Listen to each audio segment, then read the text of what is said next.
Topic का नाम है कि measures to correct excess demand. तो किसी चीज की सप्लाई जो है वो कम है और डिमांड जो है वो ज्यादा है, तो डिमांड मीट नहीं हो पा रही, तो ऐसे केस में गवर्नमेंट के पास कुछ तरीके हैं जिससे उस प्रॉब्लम को सॉल्व की जा सकती है, एक्सेस डिमांड की problem. Measures to correct excess demand, demand ज्यादा है उसको करेक्ट करने के तरीके, मेजर्स। बताइए क्या लिखा आंसर में, विजिबल है सभी को? During excess demand the current aggregate demand in the economy is more than the full employment level of output। मतलब सारे लोग जॉब कर रहे हैं, फुल एम्प्लॉयमेंट लेवल कितनी प्रोडक्शन हो सकती है, मैक्सिमम सप्लाई मैक्सिमम, उस हिसाब से डिमांड अभी भी ज्यादा। एग्रीगेट वर्ड क्यों लिखा हुआ है? हर आइटम की डिमांड ऐड करके बताया, मैंने बताया पहले भी। जो 11th क्लास था वो माइक्रो लेवल पर था, पर्टिकुलर आइटम पे प्रोडक्ट में चर्चा करते थे। 12th क्लास में वो मैक्रो है, country as a whole level पे चर्चा करते हैं, हर आइटम एग्रीगेट पे ही चीज चलेगी। It happens because of rise in money supply. Country में अगर पैसे ज्यादा आ गए हैं, मनी की सप्लाई बढ़ गई है, उस केस में जनरली ऐसा होगा। सिंपल सी बात, मेरे जेब में ज्यादा पैसा तो ज्यादा खर्च करने जाऊँ, पैसा कम है तो कम खर्च करने जाऊँ। And availability of credit at easy terms, उधार बहुत ही इजीली मिल रहा है। तो बड़ी से बड़ी चीज सब तो लिखा हुआ था कि बिना क्रेडिट कार्ड के ईएमआई मिल जाएगी,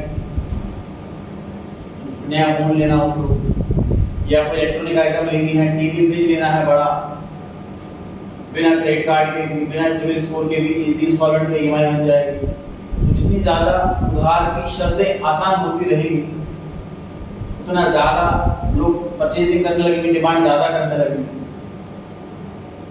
To in order to correct the excess demand, the following measures may be noted। पहला, decrease in government spending, जो गवर्नमेंट पैसा खर्च कर रही है उसे घटाया जाए। It's the part of fiscal policy, government spends huge amount on infrastructural and administrative activities। Infrastructure से रिलेटेड है, जैसे कि अप्लाई होगा, और एडमिनिस्ट्रेटिव एक्टिविटी जो मैनेजमेंट वाली एक्टिविटीज होती है, जैसे गवर्नमेंट ऑफिस चलते हैं। To control the situation of excess demand, government should reduce its expenditure to the maximum possible extent. Sir government schools में टीचर्स की कमी, तो टीचर रख लो, खत्म प्रॉब्लम। लेकिन गवर्नमेंट एक्सपेंडिचर में लिमिटेड करना, गवर्नमेंट के पास फंड्स भी लिमिटेड है, इस वजह से और टीचर नहीं रखे जा रहे। तो गवर्नमेंट एक्सपेंडिचर को रिड्यूस किया जाए जहाँ तक पॉसिबल हो सके, ये बताया हुआ है इसके अंदर। More emphasis should be placed to reduce expenditure on defence. Emphasise करना मतलब फोकस करना, जोर देना, एम्फेसाइज करना, प्रेशर देना। ज्यादा प्रेशर दिया जाएगा डिफेंस पे, खर्चा कम करो, आर्मी पे खर्चा कम करो। And unproductive works as they rarely help in growth of a country। तो डिफेंस पे पैसा खर्च करके कमाई नहीं बढ़ेगी, तो ऐसी जगह पैसा खर्च करें जहाँ से कमाई बढ़ेगी, जहाँ से कमाई नहीं बढ़ रही ऐसी जगह खर्चा कम करें। Decrease in government spending will reduce the level of aggregate demand in the economy and helps to correct inflationary pressure in the economy। Inflationary pressure क्या है? इन्फ्लेशन मतलब तो महंगाई। चीज महंगी कब होती है? जब उसकी सप्लाई कम और डिमांड आए। जैसे हम नॉन सीजनल अगर वेजिटेबल्स या फ्रूट्स परचेज करते हैं तो 3-4 गुना रेट में मिलती है क्योंकि उसकी सप्लाई कम है। तो यहाँ पर क्या है कि डिमांड ज़्यादा है, सप्लाई कम है, तो अब ये बढ़ना एक्सेस डिमांड वाला है। इस प्रॉब्लम की वजह से कंट्री के अंदर इन्फ्लेशन बढ़ेगा, डिमांड ज़्यादा है, सप्लाई कम है, तो इन्फ्लेशन भी बढ़ेगा। इन्फ्लेशनरी सिचुएशन को सॉल्व करने का ये तरीका है। इंक्रीज इन टैक्स, जो लोग ज्यादा पैसा खर्च कर रहे हैं, डिमांड ज्यादा कर रहे हैं, वो लोग पैसा छोड़ो ही मत, टैक्स ज्यादा कर दो। टैक्स ज्यादा होगा, उनके पास पैसा कम बचेगा, कम खर्च करेंगे, डिमांड कम हो जाएगी। During access demand government increase कर देती है टैक्स का रेट और कई बार नए नए टैक्स लगा देती है। जैसे कोविड के टाइम पे कोविड टैक्स अल्कोहल पे लगाया गया था। It leads to decrease in the level of aggregate expenditure in the economy and helps to control the situation of excess demand. Demand को कंट्रोल करने के लिए इसको यूज किया जाता है। नए नए टैक्स लॉन्च करते हैं, टैक्स का रेट बढ़ा दें, टैक्स ज़्यादा होने से, तो जैसे इनकम टैक्स बढ़ा दिया तो लोगों के पास पैसा कम बचेगा, खर्च कम करेंगे।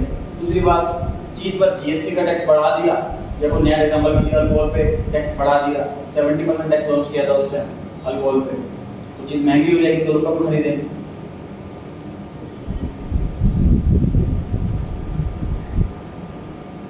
डिक्रीज इन मनी सप्लाई और अवेलेबिलिटी ऑफ क्रेडिट। आसान शब्द तो उधार मिल रहा है लोगों को, इसलिए भी खर्च कर रहे हैं, उधार देना बंद कर दो, खर्चा कम हो जाए। यहाँ पे भी डिमांड कम करवानी है।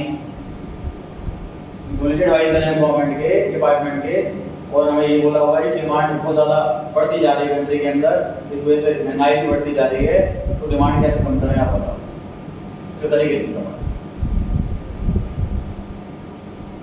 Central Bank RBI aims to reduce availability of credit in the economy through its monetary policy. दो मेजर इंस्ट्रूमेंट है मॉनेटरी पॉलिसी के डिक्रीज करने के लिए मनी सप्लाई। पहला क्वांटिटेटिव, दूसरा क्वालिटेटिव।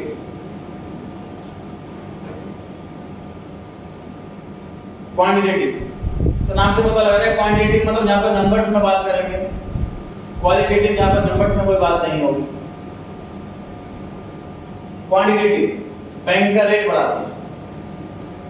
देखिए सिंपल सी बात, बैंक अगर इंटरेस्ट का रेट बढ़ा देगा तो लोगों को जो लोन मिलता है उसका रेट ऑफ इंटरेस्ट महंगा हो जाएगा, तो लोग कम लोन लेंगे। लोन लेते टाइम पर्सन की कैलकुलेशन लगाता है कि मुझे कितना इंटरेस्ट पड़ेगा तो मैं लोन लूँ या ना लूँ। अगर इंटरेस्ट रेट बहुत कम होगा, सस्ते में लोन मिल रहा है तो लोन लेगा पर्सन, ज़्यादा लोन लेगा। अगर लोन महंगा मिल रहा है, इंटरेस्ट रेट ज़्यादा है तो लोन कम लेगा। अगर लोन कम लेगा तो खर्च भी कम करेगा, क्योंकि लोन लेने के बाद पैसे को अपनी जेब में तो रखेगा नहीं पर्सन, उसे खर्च करेगा। तो लिखा हुआ है increase in bank rate. Bank rate is the rate at which central bank lends money to the commercial banks to meet its long term needs. RBI बाकी बैंकों को लोन दे रहा है जिस रेट पर, उसे बैंक रेट कहते हैं। तो मान लीजिए कोई सपोज कोटक बैंक है, कोटक बैंक आरबीआई से लोन ले रहा है, कुछ पैसा ले रहा है और आगे लोन दे रहा है, और आरबीआई ने इंटरेस्ट रेट बढ़ा दिया तो कोटक वाला भी आगे लोन देने में इंटरेस्ट रेट बढ़ा देगा। जैसे इंटरेस्ट रेट बढ़ा देगा तो कम लोन लेंगे, कम लोन लेंगे लोग, कम खर्च करेंगे, डिमांड कम हो जाएगी। तो बैंक रेट बढ़ा देने से हमारी जो एक्सेस डिमांड की प्रॉब्लम है वो कुछ हद तक सॉल्व होगा। During access demand central bank increase कर देता है बैंक का rate, which raises the cost of borrowing from central bank। मतलब ये एग्जांपल बोला हुआ है उस एग्जांपल जो कमर्शियल बैंक है, एग्जांपल कोटक बैंक, तो Kotak bank central bank RBI ने इंक्रीज कर दिया रेट, तो कोटक बैंक को बोरो करने की कॉस्ट महंगी पड़ रही है। It forces the commercial bank to increase their lending rate, मतलब लोन वाला रेट। लैंडिंग मतलब लैंड करना मतलब पैसा देना, पैसे देने वाले रेट को इंक्रीज कर देना, which discourage the borrower from taking loan। जैसे इंटरेस्ट रेट बढ़ जाता है लोग लोन लेना कम कर देते हैं, तो ये डिस्करेज करता है लोगों को लोन लेने से। It reduces the availability of credit, इससे उधार मिलना मुश्किल हो जाएगा और एक्सेस डिमांड वाली प्रॉब्लम सॉल्व हो पाएगी। जितना उधार आसानी से मिलेगा तो उतना ही उधार ज़्यादा लेगा, जितना उधार मुश्किल से मिलेगा तो उतना उधार कम लेगा। इंक्रीज इन रेपो रेट, तो ये रेपो रेट क्या है? फिर बैंक रेट ही है। आरबीआई बाकी बैंकों को जिस रेट ऑफ इंटरेस्ट पे उधार देता है उसे ही बैंक रेट कहते हैं, उसे ही रेपो रेट कहते हैं। बस बैंक रेट लंबे टाइम के लिए होता है और रेपो छोटे टाइम के लिए होता है, इतना फर्क। जैसे बाई चांस ज्यादा लोग पैसा निकाल रहे हैं बैंक से और पैसा कम हो रहा है शॉर्ट में, तो बैंक वालों ने आरबीआई से मांगा कुछ टाइम के लिए पैसा उधार, और बाद में अपने एम्प्लॉयज पे प्रेशर डाला कि अकाउंट खुलवाओ और एग्जीक्यूटिव भेजे, अपॉइंट करे कि घर में जाओ तो नए नए बैंक अकाउंट खुलवाओ ताकि पैसा आए हमारे पास। जैसे पैसा आएगा वापस सिर्फ बाद में आ जाएगा पैसा। तो शॉर्ट टर्म के लिए पैसा मांगा है अगर आरबीआई से तो रेपो रेट, लॉन्ग टर्म के लिए पैसा लिया हुआ है तो बैंक रेट।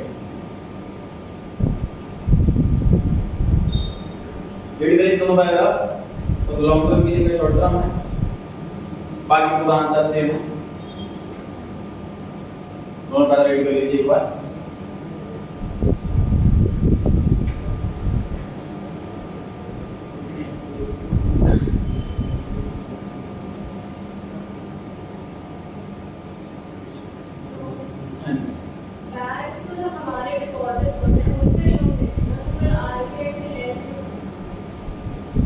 बेटा आप देखिए सर, बैंक जो लोन देता है, आगे लोन देता है जैसे कि personal loan, gold loan, car loan, वो जनरली पब्लिक के पैसे से देता है, करेक्ट है बिल्कुल। लेकिन वो पैसा ना हमेशा कम पड़ता है। बैंक को जितना लोन देना होता है, तो प्रैक्टिकल लाइफ में भाई बैंक का ऑडिट कर रहे हैं हम, इसलिए आइडिया है एफडी करने वाले लोग कम होते हैं और लोन अप्लाई करने वाले लोग ज्यादा होते हैं। एडवर्टीजमेंट के इतने ज्यादा बढ़ने की वजह से लोगों को खर्चे इतने ज्यादा बढ़ गए हैं, इससे भी खत्म हो गई। अब अगर हमारी इनकम बढ़ती है तो हम उसकी एफडी नहीं करते, नई कार लेते, नया फोन लेते। इसलिए बैंक को अगर ग्रो करना है तो सिर्फ पब्लिक डिपॉजिट के भरोसे नहीं रहना।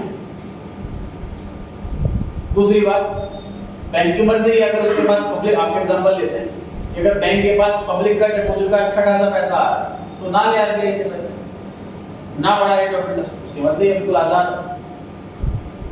लेकिन बैंक को पता है कि हमें जो आरबीआई से पैसा मिलता है वो बड़े कम इंटरेस्ट पे मिलता है और जो आगे हम लोन देते हैं वो ज्यादा इंटरेस्ट पे देते हैं, तो क्या बुराई है देना, ठीक है।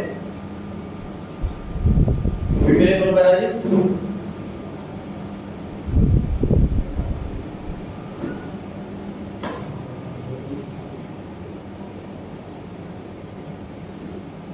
Increase in reverse repo rate, repo rate पता है सर कि आरबीआई लोन दे रहा है बैंकों को, वो रेपो रेट, तो रिवर्स रेपो रेट क्या हुआ, बिल्कुल उल्टा।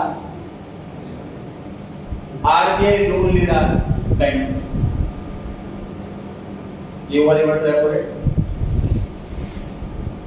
Reverse repo rate is the rate of interest eight which commercial bank deposit कर सकता है अपना एक्स्ट्रा पैसा सेंट्रल बैंक के पास थोड़े टाइम के लिए। To deal with the situation of excess demand, reverse repo rate may be increased by the central bank. It encourages commercial bank to park their surplus funds with the central bank. मतलब RBI वाला कह रहा है कि तुम loan क्यों दे रहे हो, हमें पैसा दे दो, हमें आपको इंटरेस्ट दे देंगे ज्यादा। किसी को लोन दोगे तो पैसे मरने का डर रहेगा, आरबीआई कहाँ से रोक सकता है, तो बैंक अपना एक्स्ट्रा पैसा आरबीआई के पास रखवा देंगे लोन देने की वजह, इंटरेस्ट ज्यादा मिलेगा, तो लोन कम देगा, वो आगे जाकर लोन कम देगा, पैसे लोगों के पास होंगे नहीं तो डिमांड भी कम होगी।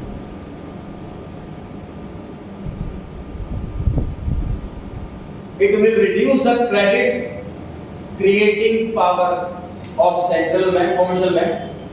क्रेडिट क्रिएट करने की पावर, उधार देने की पावर वो कम हो जाएगी क्योंकि अपना पैसा वो आरबीआई के पास रखवा देंगे।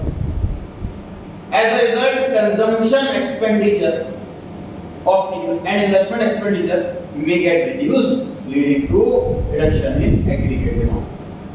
Expenditure लोगों का कम हो जाएगा, लोन कम मिलेगा, डिमांड वाली प्रॉब्लम सॉल्व हो जाएगी। Open market operations, sale of securities.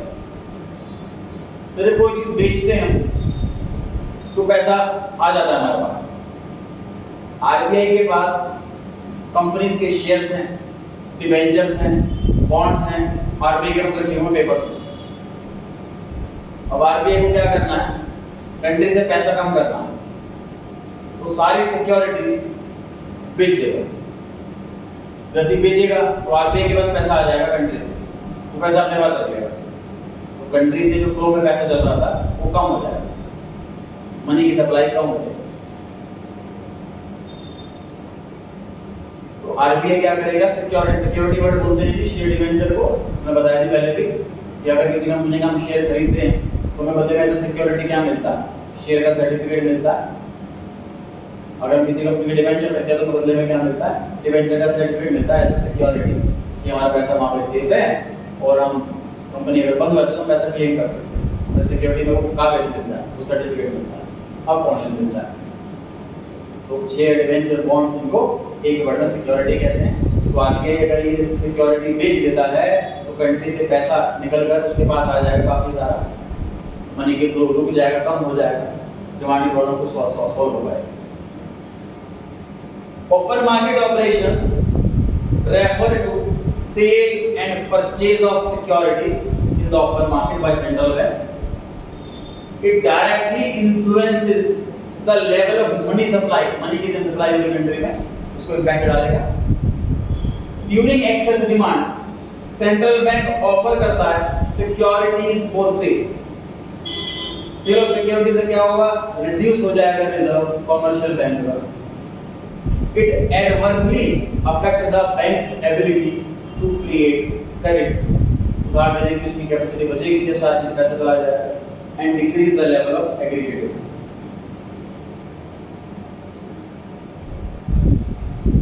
तो इसके सर सेल करने से पैसा कमने के बाद आरबीआई के पास आ जाएगा, पब्लिक से पैसा कम छोटा बड़ा उठाया था, उसमें पूरा एग्जांपल देता हूँ कि सर पब्लिक बैंक के पास पैसा पब्लिक से आता है तो आरबीआई से क्यों लेते हैं सर, अर्निंग के लिए लोन लेने में क्या दिक्कत है। मैं अपने एग्जांपल लेता हूँ सर, जब शेयर मार्केट डाउन होती है तो अपने सारा पैसा वहाँ लगा देता हूँ,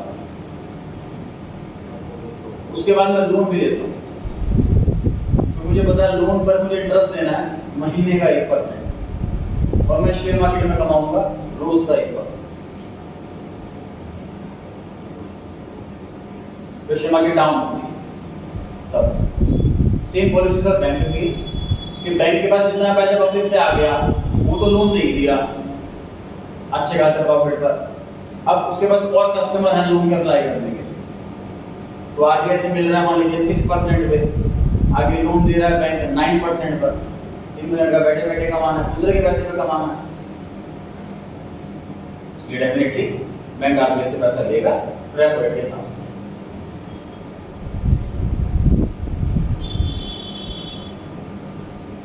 Increase in legal reserve requirement। Legal reserve requirement क्या है सर, बेसिक सी बात ये है कि कुछ टॉपिक हमने पहले भी पढ़े हुए हैं बैंकिंग सेक्टर के अंदर, फिर टाइम हो गया भूल गया, हम स्टार्टिंग से बता रहा हूँ कि सर बैंक क्या कर रहा है, पब्लिक से पैसा लिया, उस पैसे को आगे लोन दे दिया, और जिसने पैसा जमा कराया था वो पैसा नाम में आ जाए, फिर बैंक क्या करेगा, रुक जाओ 3 साल बचे लोन मांगे, ऐसा ना बोले तो पैसा तभी देना पड़ेगा, कहाँ से लाए पैसा, ऐसे तो बैंक फेल हो सकता है। इसलिए गवर्नमेंट क्या कहती है, आरबीआई क्या कहती है कि जितना पैसा पब्लिक से मिले वो सारा लोन मत दो, थोड़ा अपने पास रखो, थोड़ा हमारे पास जमा कराओ, उसके बाद जो बचे वो लोन देना। पब्लिक कितने सारे पैसा मांगने तो आएंगे नहीं, सारे लोग आज खुलवाने के लिए आएंगे, थोड़े बहुत लोग ही आएंगे, उतना पैसा आपके पास होगा कि आप उनको पैसा दे पाओ, और फिर कम पड़ता है तो हमारे पास से ले लेना जो हमने हमारे पास रखवाया था, लेकिन वो भी कम पड़ जाए तो बैंक कभी भी फेल हो सकता है, बड़ा रिस्की काम है। मार्केट में एक गलत न्यूज आ जाए किसी बैंक के रिगार्डिंग, सारे अकाउंट होल्डर आ जाते हैं अपना पैसा निकलवाने के लिए, उस टाइम तो क्लियर की बात है तो बैंक पक्का फेल हो जाएगा, कोई रेशो वगैरह काम नहीं करेगा। इसलिए बैंक अपनी रेपुटेशन का बड़ा ध्यान रखता है, नेगेटिव न्यूज नहीं आने देता। यस बैंक के सीईओ की नेगेटिव न्यूज आई थी, घर में छापा पड़ा, 28,000 करोड़ की प्रॉपर्टी के डॉक्यूमेंट्स मिले, बैंक में फ्रॉड हुआ, 340 से शेयर प्राइस 38 रुपये रह गया और सब अकाउंट क्लोज करवाने के लिए आ गए, बैंक फेल हो गया, आरबीआई से डिस्कशन किया, लिमिट लगा दी 50,000 से ज़्यादा नहीं निकाल सकते आप एक महीने में, ये भी रखा गया रूल कुछ महीने के लिए। उसके बाद में प्रॉब्लम सॉल्व हो गई, लेकिन रेपोर्टेशन खत्म हो चुकी है और उसमें अकाउंट धीरे धीरे क्लोज ही होते जा रहे हैं सारे के सारे। तो कुछ हद तक सेव कर सकती है सर गवर्नमेंट, कंप्लीट सेफ्टी उसी को नहीं कर सकती। तो इस लिक्विड लीगल रिजर्व रेशियो के अंदर ये बताया हुआ कुछ पोर्शन अपने पास रखो, जितना पैसा आपको मिला हुआ, बाकी का लोन दो, और कुछ पोर्शन हमारे पास रखो, आरबीआई के पास रखो, बाकी का लोन। सिंपल सी बात सर, हमारे डैडी सजेस्ट नहीं करते हैं कि अगर मैं कुछ कमाता हूँ कहते बेटा सारा खर्च मत कर दे, कुछ परसेंटेज सेव कर, कुछ परसेंटेज का अमाउंट मेरे पास सेव कर, कि अगर तूने कहीं सेव करा वो पैसा अगर डूब गया मेरे वाले सेविंग काम आएगी, बाकी पैसा खर्च। पढ़ते हैं इसमें क्या लिखा हुआ है, commercial banks are obliged to maintain legal reserves and increase in such reserve is a direct method to reduce the availability of credit। Sir ये परसेंटेज अगर बढ़ा दी जाए, मान लीजिए एक बैंक ने 100 रुपए का डिपॉजिट लिया टोटल और आरबीआई ने बोला हुआ है कि 10% तो अपने पास रखो, 10% मेरे पास रखो और बाकी के 80 रुपीज का लोन दो, ठीक। अब आरबीआई क्या करेगा, इसको इस 10 को 15 बना दे, 100 में से 15 अपने पास रखो, 15 मेरे पास रखो और बाकी 70 का ही लोन दो, तो बैंक कम लोन दे पाएगा, क्रेडिट कम अवेलेबल हो पाएगा लोगों को, तो उधार कम मिल पाएगा, लोन कम मिल पाएगा, अपना डिमांड की प्रॉब्लम सॉल्व हो जाएगी। पहला है cash reserve ratio is a minimum percentage of net demand and time liabilities to be kept by the commercial bank with central bank. Central bank के पास रखो, आरबीआई के पास रखवाओ ये वाला पैसा। Statutory liquidity ratio it refers to the minimum percentage of net demand and time deposit liability which commercial bank are required to maintain with themselves. Bank अपने पास ही रखो इतना पैसा, this is statutory liquidity ratio. Bank अपना पैसा RBI के पास रखो, this is cash reserve ratio. To correct the excess demand central bank increase कर देता है दोनों का रेट। जैसे रेट बढ़ जाएगा तो बैंकों को अपने पास ज्यादा पैसा रखना पड़ेगा, कम लोन दे पाएगा। It reduce the amount of effective cash resources of commercial bank and limit there credit creating power. उधार आगे देने की पावर कम कर देता है। It ultimately helps in reducing the credit availability in the economy. Economy में उधार कम मिल पाएगा। तो ये थे सर क्वांटिटेटिव इंस्ट्रूमेंट। क्वांटिटेटिव मतलब क्वांटिटी नंबर्स में खेल रहे थे, तो परसेंटेज अप डाउन कर दी, परसेंटेज चेंज कर दी प्रॉब्लम को सॉल्व करने के लिए। अब चर्चा कर रहे हैं सर क्वालिटेटिव इंस्ट्रूमेंट पर, जहां पर नंबर्स पर चर्चा नहीं कर रहे हैं। पहला इंक्रीज मार्जिन रिक्वायरमेंट। मार्जिन क्या होता है सर? सिक्योरिटी और लोन अमाउंट में क्या है? अगर मैं 10 लाख रुपए की गोल्ड ज्वेलरी जो है ऐसा सिक्योरिटी देता हूँ बैंक को, तो बैंक में 10 लाख का लोन कभी नहीं देगा, 7 लाख या 8 लाख का लोन देगा। बैंक मार्जिन लेके चलता है 20-30% का, तो मान लीजिए गोल्ड के रेट घट गए तो ऐसी मैं कोई करोड़ की प्रॉपर्टी सिक्योरिटी पर मॉर्गेज करके लोन लेता हूँ, तो बैंक मुझे करोड़ का लोन नहीं देगा, 70-60 लाख का लोन देगा, मार्जिन लेके चलता है। अगर हमको नया घर ले रहे हैं होम लोन पर, तो भी बैंक जो है होम लोन के बराबर का अमाउंट नहीं देता, उससे कम का अमाउंट देता है, मार्जिन लेके चलता है। तो मार्जिन जितना ज्यादा होगा लोन उतना कम होगा। तो बैंक ये सजेस्ट करता है सारे बैंकों को कि अपना मार्जिन बढ़ाओ। जो कमर्शियल बैंक होते हैं उनमें मार्जिन ज्यादा होता है, जो एनबीएफसीज होते हैं उनमें मार्जिन जनरली कम होता है। जैसे इंडिया बुल तो ये एनबीएफसी है, बैंक नहीं है, तो यहाँ पर मार्जिन बहुत कम होता है। प्रॉपर्टी डीलर भी जो है वो एनबीएफसी का सजेशन देते हैं होम लोन के लिए कि वहाँ पर लोन ज़्यादा मिल जाता है, इंटरेस्ट का रेट ज़्यादा होता है, वो रिस्क लेते हैं। नॉर्मल बैंक होते हैं, मैं नॉर्मल बैंक में जाऊँ कि जी हमारी प्रॉपर्टी मुझे लोन देना, वो कहेंगे जी ऑथोराइज है कि नहीं है, ऑथोराइज नहीं करेंगे हम नहीं देंगे लोन। ऑथोराइज है, 1 करोड़ की प्रॉपर्टी है, जो हमारी पॉलिसी है हम 65 लाख का लोन देंगे मैक्सिमम, नहीं तो नहीं मिलेगा।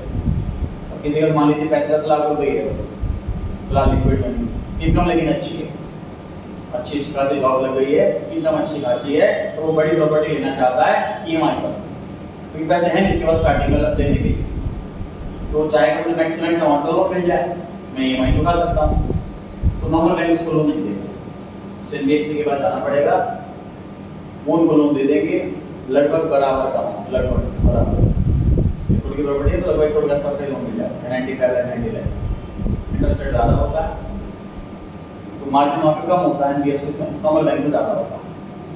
ये हर लोन में अलग होता है, गोल्ड लोन में अलग मार्जिन है, होम लोन में अलग मार्जिन है, कार लोन में अलग मार्जिन है।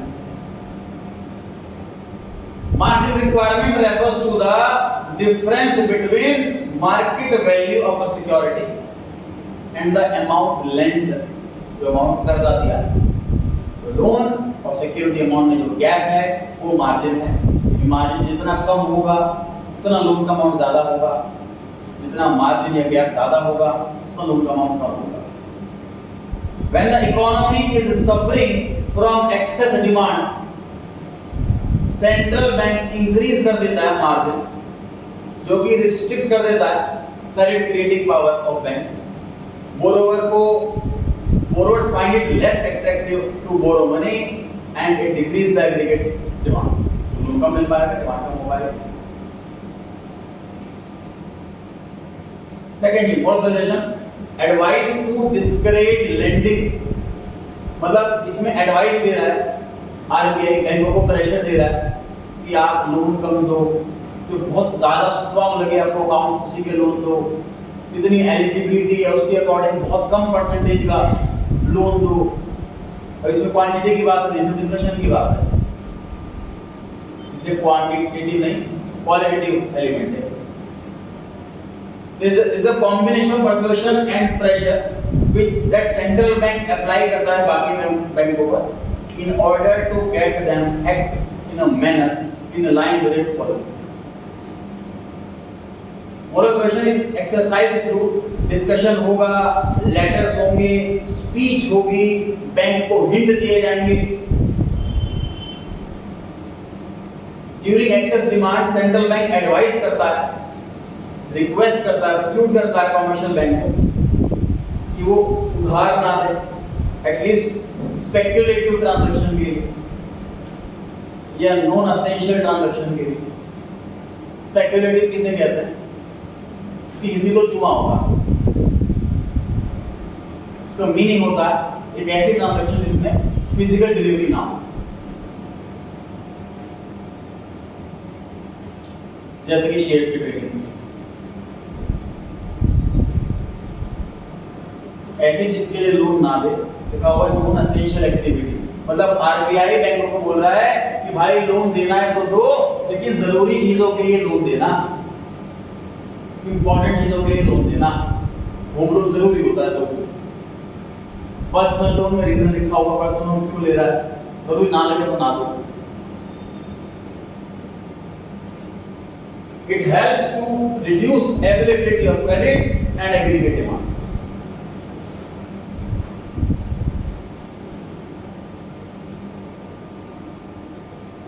Selective credit controls introduce credit rationing.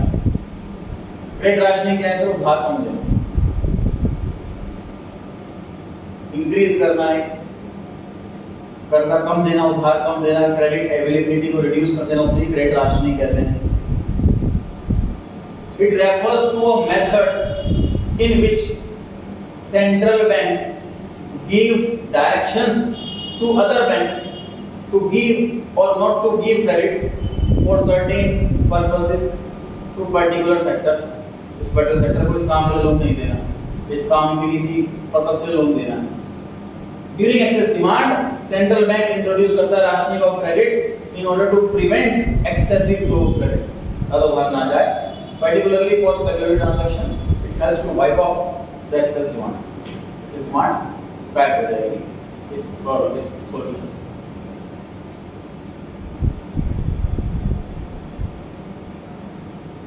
इसमें बना रखी हमने देखी पढ़ा। अब ये टॉपिक पिछले वाले टॉपिक का बिल्कुल अपोजिट है। डेफिशिएंट डिमांड, जितनी सप्लाई हो रही है उसके कंपैरेटिवली डिमांड बहुत कम। अब ये प्रॉब्लम आ लीजिए इकोनॉमी में, तो सॉल्यूशन कैसे करेंगे? तो जो पहले काम किया था बिल्कुल उसका उल्टा करते रहेंगे। रेट बढ़ाए थे घटा दो, मार्जिन बढ़ाया था घटा दो, सिक्योरिटी परचेज कर लो। During the situation of deficit demand, the level of aggregate demand in the economy is less than the full employment level of जितना आउटपुट बन रहा है उसके कंपैरिजन में demand come. It happens due to decrease in money supply। Money की supply कम है country के अंदर, पैसा कम है लोगों के पास, and availability of credit धार नहीं मिल रहा लोगों को। The measures adopted to control deficient demand are just the opposite of the measures used in external। पहले वाले बिल्कुल उल्टा। Increase in government spending वहाँ पर reduce था। It is a part of fiscal policy. Government incurs expenditure on infrastructure and administrative activity. During deficit demand, government should increase the expenditure on public work, construction of road, flyover, buildings etcetera. जब government खर्च करना शुरू करेगी तो पैसा लोगों के पास तो आएगा। जब कंस्ट्रक्शन करवाएगी, रोड की कराएगी, लेबर को जॉब मिलेगी, वो पैसा मिलेगा, पैसा आगे खर्च करेंगे, डिमांड बढ़ेगी। With a view to provide additional income to the people, ये डिमांड बढ़ाएगी और सिचुएशन को करेक्ट कर देगी। दूसरा ऐसा डिक्रीज इन टैक्स। अगर टैक्स घट जाएगा तो चीजें सस्ती मिलेंगी, सस्ती मिलेगी तो ज़्यादा खरीदेंगे, ज़्यादा खरीदेंगे तो डेफिसिट डिमांड में प्रॉब्लम सॉल्व होगी, डिमांड बढ़ेगी। डिमांड बढ़ानी है तो उससे नहीं करना, तो ज़्यादा चीज़ें खरीदने के लिए। During deficit demand government reduce कर देती है टैक्स का rate, even abolish some of the taxes को टैक्स हटाई देगी। It raises the purchasing power of people. Tax कटने से परचेज करने की पावर बढ़ जाती है तो ज़्यादा चीज़ खरीद सकते हैं। Due to increase in disposable income, people are able to spend more on consumption investment। Disposable income क्या है? जैसे टैक्स कम हो गया तो हमारे मान लो मैं 20 आइटम खरीद के लाता था 20,000 में, अब वो 20 आइटम 18,000 में आ गई है। तो जो डिस्पोज करने के लिए वैसे मतलब पैसे खर्च ही करने थे वो इनकम मेरी बढ़ गई 2,000 रुपये से। सामान तो नहीं आ गया बट पैसे मेरे पास वेस्ट वाले बच गए, खर्च करने पैसे बच गए, डिस्पोजेबल इनकम बढ़ गई। उस एडिशनल इनकम का लोग क्या करेंगे? उस पर और कहीं और खर्च करेंगे, 20 की जगह 25 आइटम खरीदेंगे तो इनकी डिमांड बढ़ेगी।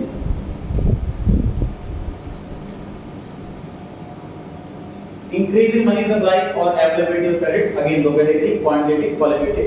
क्वांटिटी में क्वांटिटी की बात करेंगे, नंबर्स की बात करेंगे कि बैंक का रेट घटा दो, आरबीआई कहता है सस्ते ब्याज पर उससे पैसा ले जाओ और आगे सस्ते ब्याज पे लोन दो, तो ज़्यादा लोग लोन लेंगे, लोन लेके पैसा खर्च करेंगे, डिमांड बढ़ेगी। Point number 2, decrease in repo rate, again bank rate और रेपो रेट दो एक ही बात है, लॉन्ग टर्म शॉर्ट टर्म वाला डिफरेंस है बस। और थर्ड पॉइंट में रिवर्स रेपो रेट, ये आरबीआई लोन ले रहा है बैंक से तो वो हटा दिया। तो बैंकों के पास क्या दिख रहा है? बैंक सोच रहे हैं कि हम आरबीआई का पैसा रखवाएंगे तो बड़ा कम ब्याज मिलेगा, इससे बढ़िया लोन दे देते। तो बैंक लोन देना ज़्यादा प्रेफर करेगा, लोगों को ज़्यादा मिलेगा, डिमांड ज़्यादा बढ़ेगी। डिटेल एक बार 3 पॉइंट, फर्स्ट सेकंड का 3 पॉइंट कर लीजिए एक बार।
Point number 4, open market operation में परचेज करेंगे security.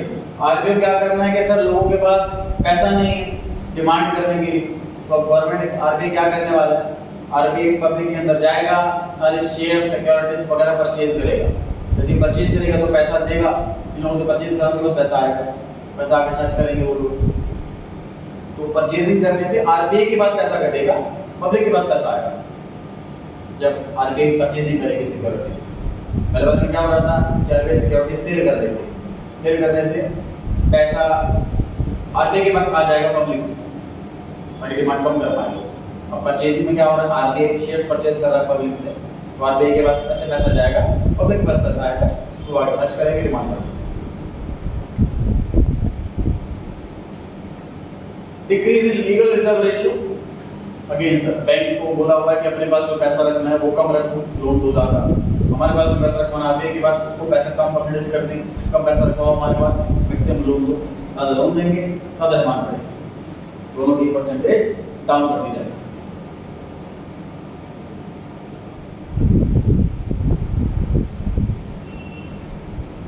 Decrease in margin requirement, जो सिक्योरिटी अमाउंट लोन अमाउंट में जो बीच का गैप है वो मार्जिन रिक्वायरमेंट है, वो अगर घटा दी जाएगी तो लोन ज़्यादा देंगे बैंक, एडवाइस दी जाएगी कि ज़्यादा लोन दो, क्रेडिट राशि को विड्रॉ कर लिया जाएगा, फटाफट से तीनों पॉइंट।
मॉनेटरी पॉलिसी और फिस्कल पॉलिसी में डिफरेंस, ऊपर डिफरेंस दिख रहा है जरा। फिस्कल पॉलिसी है जो गवर्नमेंट की स्पेंडिंग और टैक्सेस से रिलेटेड है, जो मॉनेटरी पॉलिसी है वो आरबीआई से रिलेटेड है, मनी से रिलेटेड। तो फिस्कल पॉलिसी और मॉनेटरी पॉलिसी में डिफरेंस पड़ा हुआ है, पहला पॉइंट पढ़ लीजिए एक बार।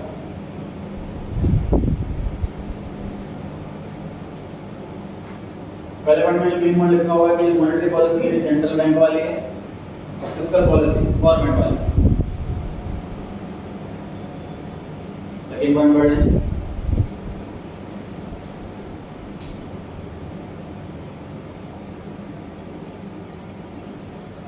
फर्स्ट में मीनिंग भी लिखा था, सेकंड में स्पेसिफाई करना था कि कौन बना रहा है। थर्ड पॉइंट पढ़ लें।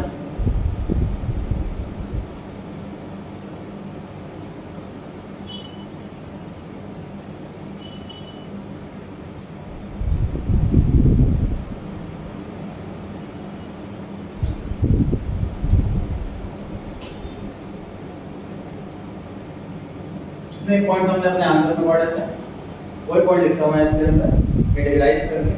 फिस्कल पॉलिसी के अंदर government expenditure, taxes, public borrowings, deficit financing, और मॉनेटरी पॉलिसी के अंदर ओपन मार्केट ऑपरेशन मतलब परचेज या सेल करना सिक्योरिटीज, लीगल रिजर्व रेशियो इसकी रेट अप एंड डाउन करना, मार्जिन रिक्वायरमेंट गैप जो है सिक्योरिटी और लोन में बढ़ाना घटाना, पोजीशन और selective credit global credit rationing, ये जो आरबीआई वाली पॉलिसी उसके एग्जांपल लिखे हुए हैं पर मॉनेटरी पॉलिसी के अंदर और फिस्कल पॉलिसी के अंदर गवर्नमेंट जो चेंजेस लाती है उसके एग्जांपल लिखे हुए हैं।